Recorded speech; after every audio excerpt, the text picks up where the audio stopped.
I'm Mathew Lawrence. I'm the founder and director of a UK-based think tank called Commonwealth, which looks at ownership as a systemic force in our economy and how we can reimagine it, and works with partners here, Europe and transatlantically. I'm just going to see if I can work the clicker for my first test. Oh, no. That's not my slides. No, I think that, so because, because I replaced Adrian quite last minute, these are not my slides, so just one moment. Can someone help? These are not my slides. Sorry. Do you want to start? Yeah, so I can just start. There's a slide that is hopefully, maybe it's worth, just because there's a number that might miss. There. Thank you very much. Thank you. Great, so I want to start with a ratio that really is about who owns the future, about whose lives matter in that future, and about whether we'll actually have a livable future at all. And that ratio is 1:7:14. 1:7:14. And that number is based on analysis Commonwealth has done on how Shell has used its record profits over the last year. So it's an analysis of its last sort of 4 quarters. And what that ratio shows is that for every pound Shell has invested in renewable energy, it's invested £7 in oil and gas, in new fossil fuel infrastructure, and distributed £14 to its investors, to its shareholders. So this is a ratio that is fundamentally in tension, that is fundamentally destructive to the interests of people and planet, and yet it is routine and normalized across much of our world. And ownership is fundamental to how this ratio operates, why it's so embedded. And that is because in 2 ways. One, well, obviously in some ways these, Shell and other oil and gas giants, they own and control the resources upon which we all rely and extract vast wealth through highly hierarchical relationships.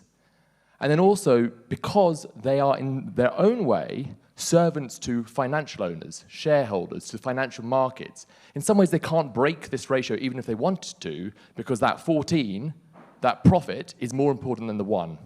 Rewarding financial owners comes prior to the needs of people and planet. And so I think what that number reveals is that our crisis, our age of overlapping emergencies, it's not the system malfunctioning, quite the opposite. It's the system operating exactly as designed.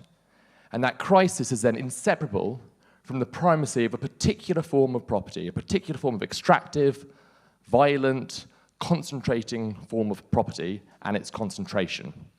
So whether we look at private equity's entry into adult social care and the harms that's done, whether we look at the corporate economy and its disempowering of working people and its transfer upwards of wealth to capital, whether we look at generative AI and how it's so vital to our future and yet controlled, corralled by such a small number of people, ownership is both fundamental to our crisis and also, therefore, the question of property has to be fundamental to how we resolve it, how we address it.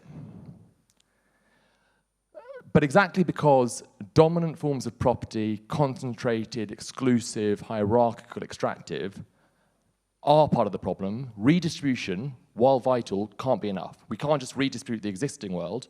We have to reimagine the world and through it reimagine property if we're going to make progress.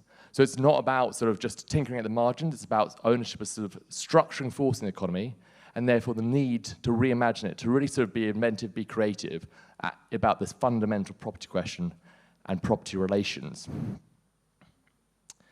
And at Commonwealth, the organisation we run, and in the book Owning the Future that Adrian and I wrote together, we sort of sketch out an alternative mosaic for genuine human freedom, non-human freedom as well, for lives that are not patterned by domination, by exploitation, by extraction, but instead are based on 3 goals: democratize, decommodify, and decarbonize. By democratize, we mean how can we reimagine, rearticulate property so that we can all be the co-architects of our shared and fragile lives. Decommodify so that we can actually all live free, secure lives regardless of our relationship to the market, regardless of our relationship to owners of infrastructure, of power and property. And decarbonize, not just in that sort of technical sense of the sort of winding down of fossil fuels, but of that opportunity we have now to move out of the ruins of fossil capital, out of the ruins of the civilization that fossil capital has built, and build a world of post-carbon abundance, post-carbon plenty. And we know we can do that. I think one of the fundamental things that's been stressed throughout today, throughout this wonderful day, and thank you again for organising, has been how property, which is cast as natural, cast as permanent, cast as beyond politics, pre-political even, is actually deeply liquid. It is deeply socially constituted, contestable, it is politically ordered, and therefore exactly because the rights, the natures, the bundles of power, of voice, can be re-articulated, we have the capacity to do that reimagination, to democratize, to decarbonize. It is not beyond, so much of our politics is defined by the narrowness of vision, and actually exactly because property is liquid, we can contest it, we can reshape it. But if that liquidity therefore points towards the political nature of property, its fundamental political anchoring, the political ordering of ownership, and therefore our possibility to reshape it, it also then means we need to think about reimagining politics.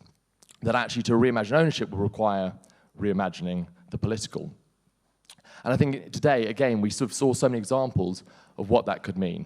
It could mean the prefiguration of an alternative mosaic of ownership, of enterprise, of thinking about what are the things we can do to sort of expand the commons. What are the type of institutions, of governance, of relationships that can challenge the gendered household economy, reimagine the household economy? How can we begin to democratize the marketplace, but also know the limits of the market?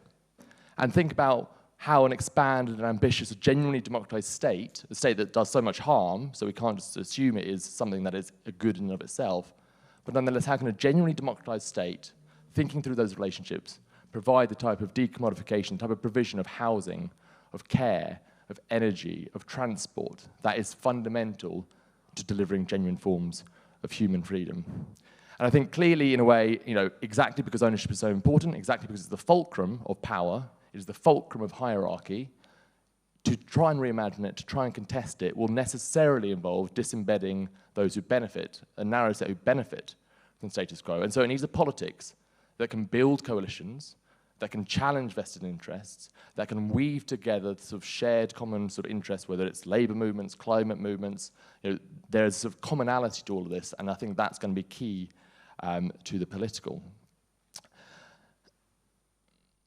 And then I kind of want to end with someone who in some ways embodies like the sort of themes of culture and politics, which is Bertolt Brecht, who kind of said, to be truly radical, put your finger on something and ask, how did it get here?